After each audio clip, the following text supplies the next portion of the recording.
என் குடும்பத்தில் எனக்கு 2 சித்தப்பா, ஒரு பெரியப்பா, ஒரு அத்தை, இன்னொரு சித்தப்பா, ஒன்று விட்டு சித்தப்பா. வீட்டுக்கு வந்த உடனே எல்லாரையும் நிற்க வச்சு எங்கள் அம்மா அறிவுரை சொல்லுவாங்க. உங்களுக்கு அந்த விபத்தெல்லாம் நடந்திருக்கா உங்கள் குடும்பத்தில்? வெளியிலேருந்து யாராவது வந்தாங்கன்னா நிறுத்தி வச்சுட்டு, சொன்னால் கேட்க மாட்டேங்குது, கொஞ்சம் புத்திமதி சொல்லிட்டு போங்க. இதில் என்னென்னா மாதம் வந்துடுவாங்க எங்கள் வீட்டுக்கு இவங்க 5 பேரும். டிஃபன் காஃபிலாம் சாப்பிட்டுட்டு அப்படின்ட்டு அறிவுரை சொல்லுவாங்க. 45 மினிட்ஸ். எனக்கு ஒரு அண்ணன், ஒரு அக்கா, ஒரு தம்பி, ஒரு தங்கச்சி. நாங்கள் 5 பேரும் நிற்போம். எங்கள் அம்மா என்னை காட்டி தான் சொல்லும்.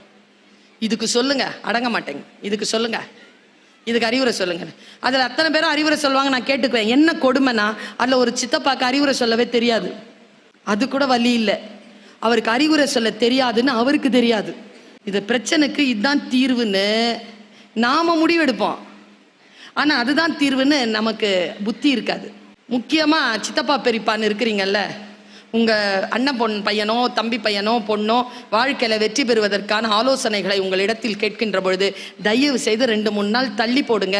அதை பற்றி தெரிந்து கொண்டு அவர்களுக்கு அறிவுரை சொல்லுங்க. எடுத்த வாக்கில் சொல்லி விட்டுறாதீங்க. சிலது மீன், சிலது மான் காட்டில் ஓடும், மீன் தண்ணியில் நீந்தும். நீங்கள் மீனை பிடிச்சி காட்டில் விட்டுறீங்க, மானை பிடிச்சி கடலில் விட்டுறீங்க. ஏன்னா பிரச்சனைக்கான தீர்வு என்னன்றது புரியாது. ரொம்ப தெளிவாக சொல்லவா, இதை ரொம்ப நேரம் பார்த்தீங்கன்னா பிரச்சனைக்கான தீர்வு இல்லை, பிரச்சனையே என்னன்னே தெரியாது.